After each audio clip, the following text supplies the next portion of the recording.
ہماری تو توجہ یہ ہے کہ یہ چہرے کے میل کچیل نکلیں، بدن کی میل کچیل دور ہو، ہمارے کپڑے بڑے ستھرے ہونے چاہیے۔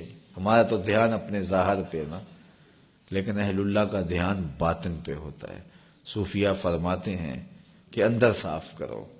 حضرت سلطان باہو بولے، دل کالے نالو منہ کالا چنگا، جے کوئی یہ رمز پچھانے ہو۔ اگر یہ رمز سمجھ میں آ گئی کہ منہ کالا ہو تو کوئی نہیں، دل کالا نہیں ہونا چاہیے۔ ابو لہب کا کیا معنی ہے؟ شعلے کی طرح چمکتا ہوا چہرہ رکھنے والا، اس کو اسی لیے ابو لہب کہتے ہیں۔ اس کا چہرہ ایسا چمکدار تھا تو اس وجہ سے اس کو ابو لہب کہتے تھے۔ تو چہرہ اس کا بڑا چمکدار تھا، دل کالا تھا، جہنم کا ایندھن بن گیا، قرآن نے پھٹکار ڈالی۔ اور ایک وہ بھی تھا جس کا دل صاف تھا لیکن بلال کا رنگ کالا تھا، اس کا اندر چٹا تھا باہر کالا تھا، اللہ اکبر، لیکن وہ تھا کرموں والا، وہ تھا رحمتوں والا اور حضور علیہ الصلوۃ والسلام کا متوالا۔ تو بات باطن کی ہے، بات ظاہر کی نہیں ہے۔ ہم اندر صفائی کی توجہ نہیں دیتے، باہر کی صفائی کی توجہ دیتے ہیں۔ پہلے اندر صاف کر لیں، اندر صاف ہو گیا تو پھر باہر بھی صاف کر لیں۔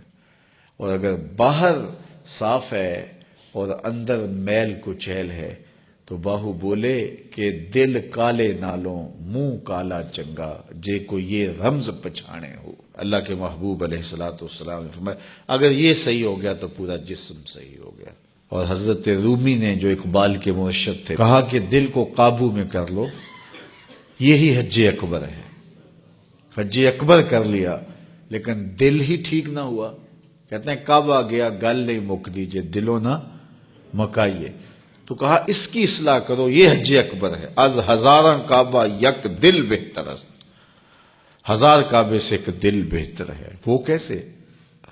اس لیے کہ کعبہ بن گاہی خلیل اطہر است، کعبہ حضرت ابراہیم خلیل کی بنیاد ہے اور دل رب جلیل کی گزرگاہ ہے۔ اس لیے اس کی پاکیزگی کا سامان کریں، اس کی طہارت کا سامان کریں۔ آپ کسی کو بلائیں اور میلی کچیلی جگہ ہو، جہاں گندگی پڑی ہو، غلاظت پڑی ہو، تو آپ کا کوئی عزیز مہمان آئے اس کو بلا کر کے لائیں تو وہاں بیٹھے گا؟ جس کمرے میں آپ اس کو بٹھانا چاہیں اس میں تعفن ہو، اس میں بدبو ہو، اس میں غلاظت کے جگہ جگہ ڈھیر پڑے ہوئے ہوں، تو آپ اپنے مہمان کی نفاست طبع کو اگر جانتے ہیں تو کبھی بلائیں گے نہیں جب تک اس کو پہلے صاف نہیں کر لیں گے۔ کئی لوگ کہتے ہیں جی ہمارا جی چاہتا ہے کہ آپ کو بلائیں لیکن ابھی ہماری گلی بہت گندی ہے، ہمارے گھر میں ابھی کام ہو رہا ہے، جب کام ہو جائے گا تو پھر ہم آپ کو بلائیں گے۔ ہم شادی اس لیے لیٹ کر رہے ہیں کہ مہمانوں نے آنا ہے تو ابھی ہمارے مسئلے چل رہے ہیں۔ یہ کئی لوگ بائی پاس کی وجہ سے شادیاں روکے ہوئے تھے، وہ کہتے تھے وہ راستہ نہیں ہے۔ تو آپ کسی مہمان کو بلاتے ہیں تو اس کے لیے اچھی جگہ کا ارینج کرتے ہیں، اور اگر وہاں ڈھیر گندگی اور غلاظت کے پڑے ہوں تو مہمان کو آپ بھی نہیں بلاتے، اور اگر آپ یہ غلطی کر بھی لیں گے تو مہمان آپ کے بارے میں کیا رائے قائم کرے گا، اور وہ ناراض ہو کے چلا جائے گا کہ آپ کتنے بدتمیز ہیں کہ آپ نے مجھے بلایا اور گھر میں غلاظت کے ڈھیر پڑے ہوئے ہیں۔ اللہ اکبر! لیکن اگر آپ گھر کو مصفح کرتے ہیں، مزکہ کرتے ہیں، صاف کرتے ہیں، ستھرا کرتے ہیں، قالین بچھاتے ہیں، عطر چھڑکتے ہیں، تو پھر آپ کہتے ہیں جناب اب تو آئیے نا، اب ماحول میں خوشبوئیں پھیلی ہوئی ہیں۔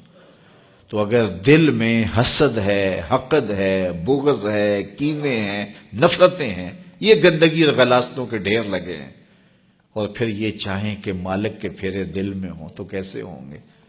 وہ تمہارے دل میں، میرے دل میں آئے گا جب دل میں اتنی غلاظتیں پڑی ہوں گی؟ نہیں، یہ سارے ڈھیر اٹھائیں، دل کو مزکہ کریں، مصفح کریں، پھر اشکوں کا چھڑکاؤ کریں۔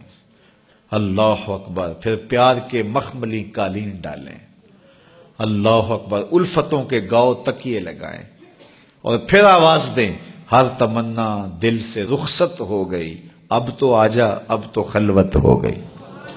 پھر محبوب کو بلائیے تو پھر دیکھیے کہ محبوب جلوہ فراز ہوتا ہے کہ نہیں ہوتا ہے۔